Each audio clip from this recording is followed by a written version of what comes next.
Assalamualaikum warahmatullahi wabarakatuh. Halo rekan-rekan, apa kabar semuanya? Kabar sehat tentunya. Senang rasanya saya bisa bertemu lagi bareng rekan-rekan. Tetapi tetap kita meski jaga protokol kesehatan ya. Kita tetap jaga jarak dan tetap kita menggunakan masker. Karena tahun sekarang, tahun 2021 ini pandemi corona masih tinggi. Ya, baiklah.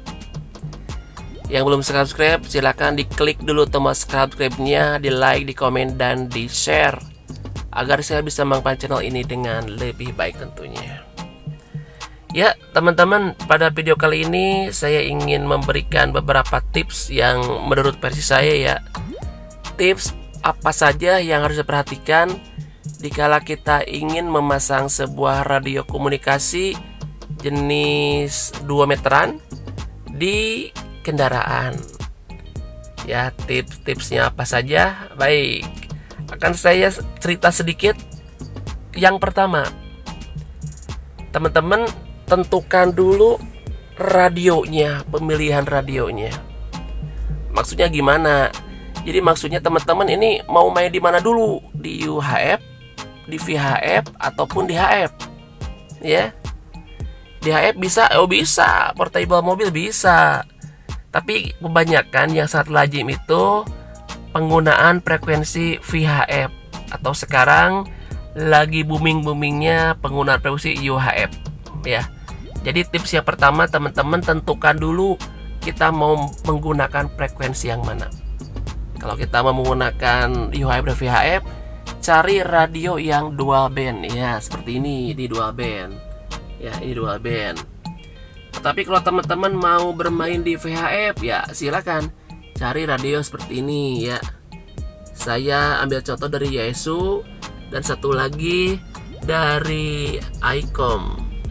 Tetapi kalau teman-teman mau saya mah nggak mau pakai radio gitu, mau pakai radio handy transceiver ya boleh saja. Ini contohnya. Nah, saya kasih contoh dari Icom. Sorry. dari Icom V80 ya, V80 ini dari radionya. Tapi kalau teman-teman pengen, wah saya pengen radionya handy transceiver yang dual band ya boleh. Cari dari Dalcom ataupun Popung ataupun dari Baofeng, banyak lah ya. Yang pertama, tentukan radio, tentukan pemilihan frekuensi yang kita gunakan berhubungan langsung dengan radio tentunya. Itu yang pertama teman-teman ya. Baik, yang kedua teman-teman tentukan dulu mau menggunakan antena apa. Ini kalau saya karena memang saya menggunakan radio dual band, jadi saya menggunakan antena dual band juga ya, agar lebih maksimal hasilnya. Ini mereknya silakan banyak ya, dari Supergainer, dari Diamond, dari Larsen pun bisa. Tapi kalau teman-teman membutuhkan hanya menggunakan radio VHF, saya sarankan teman-teman menggunakan Larsen saja ya. Yaitu mau Larsen yang standaran boleh, yang PO 150 boleh, ataupun yang Larsen modif itu silakan saja.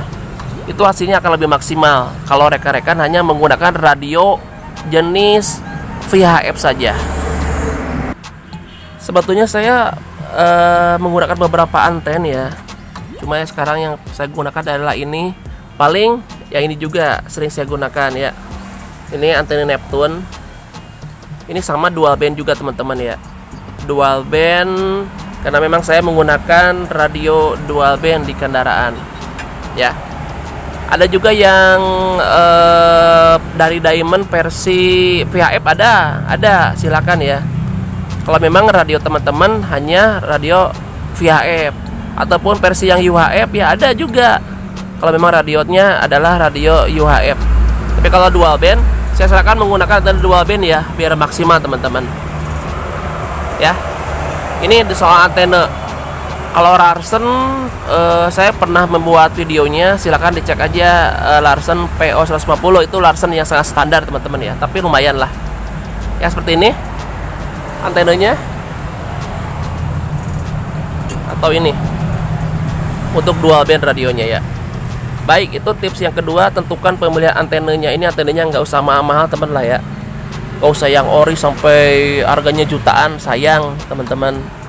Karena pada prinsipnya di kendaraan kita kebanyakan monitor saja sih ya, tambah kesel lah, tambah sendirian dengan orang lagi ngomong. Kita transmit ya bisa dibilang jarang-jarang sebetulnya kalau di kendaraan ya. Kita hanya diperuntukkan untuk monitor saja ya. Itu yang kedua, tentukan jenis antenanya. Yang keempat, tentukan kabelnya teman-teman ya.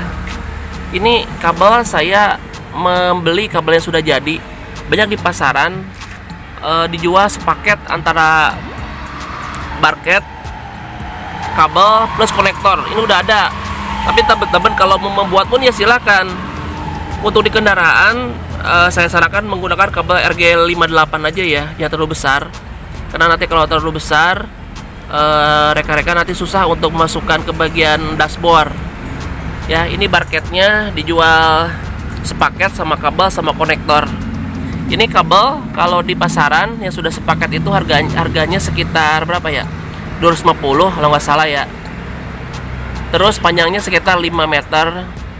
Cukup dari penempatan posisi antena, teman-teman mau di belakang boleh, mau di depan pun boleh. Itu sampai ke dashboard cukup sepanjang 5 meter.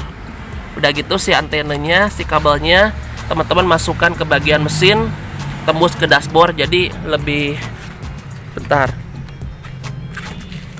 jadi lebih rapi ya. Masuk ke sini, kabel dari dalam ya, masuk ke bawah dashboard, masuk ke sini lagi nih, ke sela-sela kaca ya, dan keluar di bagian celah antara kaca dan dashboard. Jadi saya tidak membuat bolongan di dashboard, sayang ya. Saya memasukkan ke celah-celah antara kaca dan dashboard untuk kabelnya. Begitupun kabel DC-nya teman-teman ya. Ini keluarnya seperti ini. Nah, ini tidak ada ini. Nah, gitu ya, seperti itu. Jadi lebih rapi. Masuk ke radio saja langsung. Baik, itu dia pemilihan kabelnya. Baik, yang selanjutnya pastikan SWR-nya di bawah 1,5 teman-teman. Ya, terkadang kalau antena dari sumber Gainer, dari Larsen itu SWR-nya itu kadang-kadang untuk di kendaraan di plat di bawah 1,5 ya. Jadi rekan-rekan kalau mau berusaha menyenderkan sampai ke 1.1 ya boleh-boleh saja silakan. Tapi biasanya untuk antena super Gainer diamond dia itu akan match di frekuensi amatir teman-teman. Ya. Di frekuensi lainnya ya silakan saja sepanjang di bawah 1,5. Kalau teman-teman punya waktu banyak ya silakan di dip kabelnya ya teman-teman. Ya, saya pastikan seperti ini. Saya menggunakan frekuensi 145 ya. Kita lihat SWR-nya. SWR-nya sekitar 1:1. Ya, naik dikit lah. Bagus ya. Saya akan geser ke 143. Setelah 4 inten dari Nih, 143 ada penaikan, tapi masih di bawah 1,5. Ya wajar sajalah. Karena pada prinsipnya kan untuk di radio mobil, di mobil kita akan lebih banyak untuk mendengarkan daripada untuk QSO. Ya. Baik. Tentukan SWR-nya. Kalau teman-teman mau ngedip kabel silakan cari frekuensi yang kerja teman-teman hendaki di situ. Karena kalau saya prinsipnya ya sudahlah SWR-nya di bawah 1,5, nggak nyender-nyender amat, soalnya kan saya bergerak.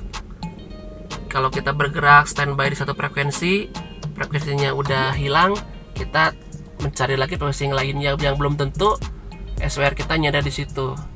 Jadi pastikan SWR-nya asal di bawah 1,5 sudah cukup lah. Ya. Beda dengan pemasangan antena di rumah, karena kita akan sifatnya standby di situ. Jadi kita menyendarkan di sebuah frekuensi itu harus teman-teman ya. Kalau di mobil saya nggak terlalu fokus, asal di bawah 1,5 udah cukup lah. Terus balik lagi ke masalah voltase ya teman-teman. Untuk pemilihan voltase di mobil, kalau mobilnya lagi standby, lagi mati, itu biasanya aki sekitar 12 volt. Tapi kalau mesinnya nyala, itu aki akan naik menjadi sekitar 13,8 volt. Jadi untuk radio rig Anda ya aman di situ di mobil ya. Tapi ada juga kasus yang mobilnya dia entah rusak bagian kelistrikannya ataupun bagian akumulatornya itu ya, yang untuk mengecas akinya itu. Kadang-kadang ada mobil tua biasanya kalau kita gas si lampu akan nyala terang, kalau kita lepas gas dia akan redup. Nah itu harus dicek pakai apo ya. Dikala puncaknya itu begitu kita gas, tegangannya sampai berapa. Kalau tegangannya mentok di 13 ya nggak masalah. Tapi kalau tegangannya tiba-tiba ngaco sampai ke 18, 20, nah itu akan berisiko tersendiri ya buat radio juga buat mobilnya. Pastikan tegangannya maksimal 13,8 teman-teman. Untuk pengambilan arus DC, saya sarankan langsung masuk ke aki. Saya sudah membuat video tentang arus DC ya. Silakan rekan-rekan ditonton videonya. Ada juga radio rig, ini sebetulnya radio. Dia menggunakan colokan buat rokok ya. Tapi karena untuk keamanan, ya siapa tahu teman-teman di bagian ini ya, di bagian rokok ini voltasenya kurang ataupun kabelnya menggunakan kabel kecil dalamnya, jadi berisiko karena radio ini minimal dia memiliki kekuatan sekitar 10 watt untuk low-nya dan high-nya sekitar 25 watt. Jadi untuk amannya saya menggunakan arus dari aki langsung. Terlebih radio-radio yang memiliki power di atas 25 watt.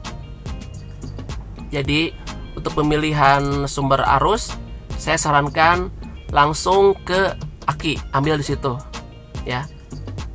Itu tentang pengambilan arus DC-nya. Tips berikutnya, penempatan posisi anten. Ini kalau saya posisinya ada di kepala mobil ya, karena memang mobil yang saya gunakan dia agak tinggi ya, agak tinggi. Jadi kalau diposisikan di tempat di atas itu akan berisiko ketika saya akan masuk ke jalur tol ya. Tapi idealnya teman-teman memasang antena itu di atas ya. Nah, di situ. Idealnya di situ, di tengah-tengah bagian atas mobil.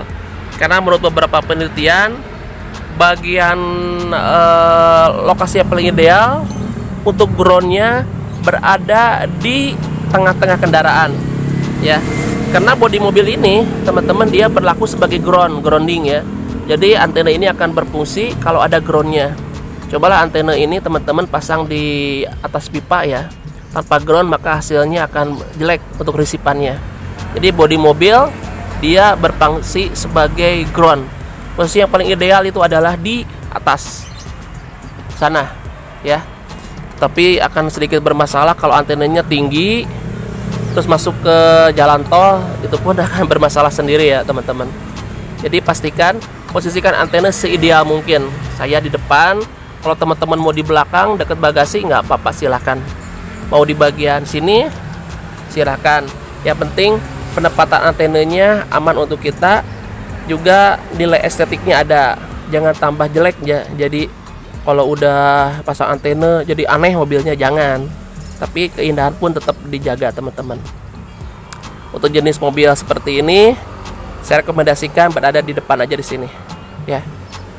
Kalau mobil sedan, nah mungkin teman-teman bisa nyoba di atas di sana kalau tipenya sedan.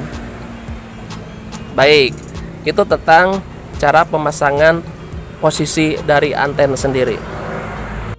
Tips selanjutnya tentang penempatan radio sendiri teman-teman ya. Jadi untuk menempatkan radio idealnya itu ada di dashboard seperti ini. Ini enak ya. Jadi kita bisa ngelihat langsung, kita bisa memutar dengan mudah tombol-tombolnya dikala kita sedang mengendarai. Tapi masalahnya semua ini jangan sampai mengganggu pemandangan kita untuk melihat jalan. Ya sampai tertutup teman-teman ya sama radio ini. Jadi penempatannya ada yang di dashboard kayak gini, ada juga yang saya gini aja lah, pegang aja ya. Ada yang di bagian ini teman-teman di sini ya, taruh di sini. ada yang di bawah jok, ada. Ya terserah lah sebetulnya terserah rekan-rekan. Yang pasti jangan sampai mengganggu kita mengemudi. Di sini juga ada ya, pakai barket khusus taruh di sini. Masalahnya di sini ngeganggu nggak sih kita sama kaki kita? Kalau mengganggu mendingan jangan ya, cari tempat yang ideal. Kalaupun di bawah jok mobil itu bisa saja, cuma kita susah buat ngaturnya ya, walaupun ada extra mic kita susah untuk mengetahui ini frekuensi berapa. Jadi kalau menurut saya idealnya ada di bagian dashboard di sini. Ya memang buat di dashboard teman-teman ya. Tapi saya pesan jangan sampai mengganggu pandangan kita ke depan. Ya. Itu mengenai pemilihan tempat di dalamnya. Tips selanjutnya teman-teman, karena memang di atas itu kekurangannya dia akan terkena sinar matahari langsung, alhasil radionya akan berjemur terus-terusan, ya kan? Pasti. Ya, itu. Tips dari saya sebetulnya enak menggunakan radio iCom ini nih, yang kecil. Ya. Cuma masalahnya apa? Masalahnya si pendinginnya ada di bawah, teman-teman. Ya. Alhasil bagian atas akan kena sinar matahari langsung. Ya. Kedua, saya menggunakan radio ini. Saya kadang-kadang menggunakan ini karena lebih enak menggunakan radio. Kenapa? Karena bagian pendinginnya ada di atas. Loh kan terkejemur, pasti kejemur. Tapi saya ada dilengkapi dengan kipas, ya. Jadi dudukannya saya sembunyikan dengan kipas. Jadi matahari dia akan terlebih dahulu menyinari bagian kipas, ya. Dan lagi jalan pun kipasnya tetap akan saya nyalakan. Jadi walaupun terjemur matahari langsung, dia tetap akan dingin karena memang didinginkan oleh kipas, teman-teman. Kipas selain untuk mendinginkan, juga dia akan menerima sinar matahari terlebih dahulu daripada ke radionya. Bedakan sama yang ini. Nah, itu dia. Kenapa saya lebih merekomendasikan menggunakan radio yang pendinginnya ada di bagian atas. Ya. Yang ini pun sama. Ya. Pendinginnya ada di bagian atas, speakernya ada di bagian bawah. Di atasnya saya tutup pakai pendingin blower. Jadi matahari tidak langsung ke sini. Ya, seperti ini. Kenapa saya kok sebegitu ketakutan kalau kena matahari langsung? Ya iyalah teman-teman. Radionya sudah karakternya panas kalau kita gunakan. Kena matahari pula, ya. Nah, makanya harus dibantu dengan bagian blower ini. Kalau kena panas terus-terusan, bagian layar pun dia akan mengalami kerusakan ya, akan hitam. Karena dia kepanasan lah coba sebenarnya mah. Jadi diusahakan kalau memang meski ditaruh di dashboard, usahakan cari radio yang memiliki pendingin di atas, biar di atasnya bisa saya simpan blower. Ketika sedang berkendaraan, blowernya akan saya nyalakan. Seperti itu ya. Nah, kasih celah teman-teman ya. Ini pun ada di tips saya memasang blower di radio rig, kasih celah. Nah, ini radio ini kenapa nggak saya kasih barket?